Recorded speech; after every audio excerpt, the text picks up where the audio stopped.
Hi, you guys. So, I told you that The Secret Zoo is going to be an exciting book. And we're like in the middle of it, and it is so exciting that it's hard to put down. So, I'm back with chapter 28 because I had to keep reading. Richie! Oh, I'm sorry. The title of the chapter is called Outside into the Inside. What a confusing chapter name. Outside into the Inside. I wonder what that means. What do you think that title means? What might happen in this chapter? Richie! Ella barely had time to scream before the floor stopped falling. She was somewhere in the middle of "ee" when they hit something with a solid thump. The impact set the two scouts tumbling, and Ella wound up with her face pressed into the ground. She raised her head and spit out a mouthful of sand. "Richie?" she called out. "Are you okay?" Richie lay beside her on a mixed-up position. He looked as if he were trying to massage his back with his own feet. It's kind of a weird vision if you think about that. "I'm sort of okay," he said. They found themselves in a dirt tunnel that was just wide enough to hold their bodies. Illuminated or shined, like you had light because there was enough light, so it was illuminated by overhead lights set in the walls. The tunnel continued straight for about 30 yards and branched at least a dozen times. So it's going straight for 30 yards and has a bunch of different branches off to the sides at least a dozen times. And I know you guys know how much is a dozen, right? 12? Is that what you're thinking? Because you're right if you said 12. Some of the branches were on the left and then others were on the right. The adjoining crawlways where you could climb through were generally circular, and their widths varied, maybe 1 foot or 2 feet, 3 feet. They were capable of holding animals of different sizes. The scouts seemed to be in a central tunnel, a place where other similar passages all connected. It ended at what appeared to be a curtain. A velvet curtain with thick folds. Ella? Richie said. "Yeah. Why is a curtain hanging there? In the ground?" "Beats me," Ella answered. The ground was crowded with prairie dogs. The skittish animals were running back and forth, diving in and out of the passageways and acting half crazed as they jumped and bumped into one another. They yipped and squealed and made an enormous fuss. A noise erupted behind them, and the scouts peered over their shoulders. The platform that had lowered them into the ground was rising on top of a pole. The pole rotated and moved the platform back into place, filling the tunnels with dust and cutting them off from the world below. Richie coughed and muttered, "Oh, it's a machine, but how?" "I don't know," Ella said, "but there's only one way to go now." The two scouts commenced crawling or went back to crawling down the main tunnel, their backs occasionally scraping the low ceiling. Prairie dogs ran beneath them and circled their arms when around them. Ella watched one crash into the behind of a wider prairie dog and then tumble down. It stood up, it angrily shook off the dirt, and then scampered away. "Where are they going?" Richie asked. "I don't know. Back and forth?" "Back and forth to where?" "I don't know that either, but if we keep crawling, I bet we'll find out." As they crawled past the mouth of a connecting tunnel, they saw it was covered with a velvet curtain, similar to the one ahead of them. Second and third tunnels weren't. Ella didn't understand, and judging by Richie's breathy, he didn't understand either. They twisted and wriggled through the prairie dogs. One ran beneath Ella, brushing its short, pointy tail across her face. Ella hollered, and the prairie dog yipped as if to say, "Sorry," or maybe, "Deal with it." Then it scurried down the tunnel, wagging its furry fanny. "These gophers have some nerve," Ella exclaimed. A prairie dog sprang from a hole and ran across her hands, yipping all the way. "What am I, invisible?" she said. As they neared the curtain, they saw it was red with tassels. It completely covered the passage. "Follow me," Ella said. They pushed through one at a time. On the other side of the curtain, the tunnel widened to twice its size.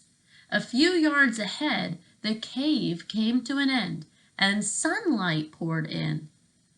The sun? Ella furrowed her brow, which is this, when you furrow your brow like you're thinking. "We're in a cave. How can it?" Her voice just trailed off. "How can it be sunny?" Richie finished her question.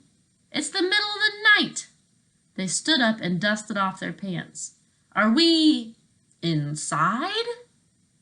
"I think so," Richie said. They stood in awe. Prairie dogs still raced around them. Richie straightened his giant eyeglasses and headed for the exit. "Come on," he said in a deep voice. "Let's find our friends." Ella hurried to catch him. Together they stepped outside into the inside. So now, do you know what outside into the inside means? What is the inside, you guys? Is it maybe where they're trying to get all along? Maybe is it the secret part of the zoo, or a secret zoo altogether? This crazy unknown place that they just discovered? Wow, it's crazy. All right, tell you what, let me see. Oh, this next chapter's a little bit long. All right, I'm going to read it, and this recording will just be a little bit longer. Chapter 29 is called Inside Arctic Town. Water rushed against Noah's face, not Ella, Noah's face, and pulled back his hair. His feet repeatedly slapped the walls and ceiling of the tunnel.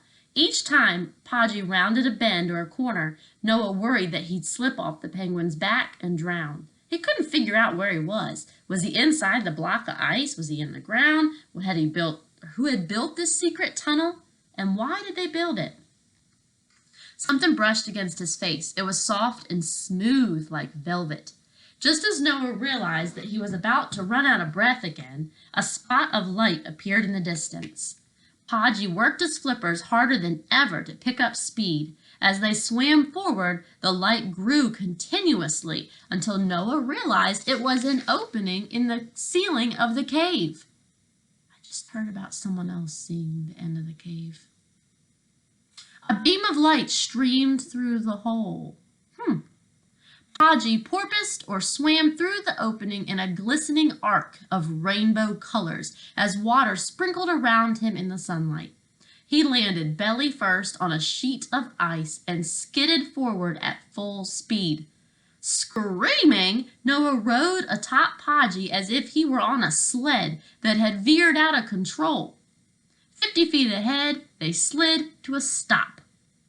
Noah lay still for several seconds, too stunned to speak. He wiped the icy water off his brow and looked around. Wherever he was, the place looked like the North Pole. They'd stopped in the middle of a frozen lake surrounded by snow-peaked mountains. Penguins were scattered everywhere. Noah saw them on the mountainsides, black freckles dotting the white hillside. The sky was blue and cloudless. We've talked about the suffix less, right? So cloudless, without clouds. "Where am I?" Noah gasped. Podgy couldn't answer, of course, but that was okay, because Noah figured it out himself. He was in Arctic Town, the real Arctic Town. Podgy flapped his flippers briefly and waddled off in a rush. He looked like a normal penguin, not one that could shuttle a boy into a snowy fairyland. Rubbing his arms, Noah scurried up beside him. "You are on my side." Noah surveyed the incredible snowy landscape and added, "Podgy, I'm freezing." Another penguin, almost as large as Podgy, dashed between the two of them and dived into the icy hole they'd just sailed out of. "Where's he going?" Noah asked. "Not the zoo. Why would he? Wait a minute, that's your replacement? He's taking your place at the zoo?" so nobody will notice that a penguin is missing. Wow, that's pretty cool. Podgy kept waddling forward. This explains the part in Megan's journal about seeing 3 bears instead of 2. The third bear was Blizzard's replacement. They didn't change places fast enough, so they both were in the zoo at the same time. That's a very important part. I hope you were paying attention. So when one of the secret animals leaves, they send another one back in its replacement. So when Podgy the penguin came to the secret part, the true Arctic area, he sent another penguin back so that the people at the zoo thought that it was Podgy. Does that make sense? Podgy waved his flippers as if to indicate that Noah was on to something. Holy smokes, what is this place? Suddenly, little tremors shook the ice. In the distance, something was charging toward them. Noah couldn't make out what it was. Podgy, he mumbled. Is that something we should be worried about? As the figure drew near, the ice downright quaked or shook. When it finally shot into view, Noah discovered what it was. A polar bear. Blizzard! Noah hollered with delight. He turned to Podgy and exclaimed, Blizzard and I, we've met! Blizzard threw his snout toward the sky and roared. He slowed down, but his footfalls continued to shake the ice and rock Podgy all about. The king-sized polar bear stopped in front of Noah and let out a friendly grunt. Noah reached out and stroked his fur as if he were a harmless pet. Blizzard nudged his snout against the boy's arm. I made it, Blizzard. Blizzard slowly lowered his stomach to the ground. His intention was clear. He wanted Noah to climb on his back. When Noah didn't move, the bear swung his big snout around and nudged the boy's rear end, bringing him closer. First Podgy and now you, Noah said. He grabbed 2 handfuls of fur, climbed up Blizzard's side, and mounted him like a horse. Giddy up! Blizzard swiftly rose to his feet and pinched his weight forward. Noah felt the bear's massive muscles working beneath him. Hey-ho! Blizzard away! Though Noah had seen that as a joke, the bear broke into a serious run. With each lunge forward, Noah bounced up and down and sideways. Podgy scurried after them, trying to run, but succeeding only in waddling quickly like a penguin does. With his flippers stretched out to his sides, he looked like a miniature airplane coming down the runway. Noah cupped his hands around his mouth and shouted, Come on, Podgy! The penguin raced after them, but he couldn't keep up. Blizzard, Noah said, I need to get out of this cold. Blizzard growled and picked up speed. Noah glanced over his shoulder. Poor Podgy had shrunk into a black dot on the ice. Noah felt sorry for him, sorry that he'd been born a bird who couldn't fly. Blizzard raced forward. A snowy shoreline appeared ahead, populated by a crowd of at least 50 penguins. When Blizzard approached, the birds were standing idle, which means they weren't moving. Seconds later, Noah witnessed something remarkable. The penguins divided themselves into 2 equal groups, creating a narrow aisle or spaceway between them. Then one small penguin waddled to the end of the aisle. He looked toward towards the sky, and the other penguins looked toward him. Suddenly, he charged down the path. When he neared the edge of the crowd, the other penguins chased after him. Together, the penguins raced across the ice. What's that? Noah muttered. A game? The small penguins jumped and flapped his flippers. Noah's eyes widened. His jaw dropped. The penguins started to fly. Not very high, perhaps 5 feet above the ice, but he was unmistakably airborne. No way! Noah called from his bare top view. The bird struggled to stay in the air. As he beat his flippers, his body jerked, rose, dipped, jerked, rose, and dipped. He was sloppy and uncoordinated. but he managed to stay up. The other penguins leaped into the air, only to crash down to the ice, somersault, and tumble over one another. "It's a flight school," Noah said. "The penguins are learning to fly." Within seconds, all the penguins had crashed and turned into a mound of rolling blubber and flailing flippers. Only the small penguin managed to stay in the air for a while. He sailed as high as 10 feet before he too crashed into the ice. "No way!" Blizzard slowed down to the shore of the frozen lake and stomped into the frosty white land.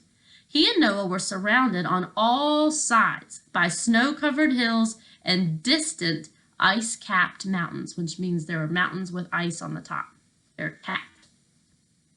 "Where are we going, Blitz? I need to..." And then Noah's eyes focused on the details of the bright white landscape, and he found the answer. To the right, a huge igloo that had blended in with the snow became visible. At one end, it had an arched opening, which Noah figured must be a doorway. Blizzard padded to the igloo, and Noah hunched down so they both could fit through the archway. The igloo was warm. A colorful oriental rug lay on the floor. A bundle of warm, dry clothing and a pile of blankets were heaped in the middle. Noah kicked up his legs and slid down Blizzard's side, shivering. He walked to the bundle and found a note pinned to the blanket on top. All right, listen carefully. "Dear Noah, if you're reading this, then you got here early because I was hoping to meet you. This is the igloo of old, and if you're reading this, you're soaking wet. I asked the animals to round up a change of clothes for you. I'll see you in the city of species. Podgy will show you the way. Remember to be careful. Don't let anyone stop you. You've come too far to turn back now. Good luck, little man. Tank." "The city of species?" Noah said. "What's that?" He disregarded or forgot the note for the time being and reached for what was urgent: a bundle of warm, dry clothes. He picked up a fresh towel big enough to cover a lion, and he took his wet jacket and shirt off, shivering madly. When he undid the button on his pants, he looked at Blizzard and said, "Do you mind? I know you're a bear and everything, but still."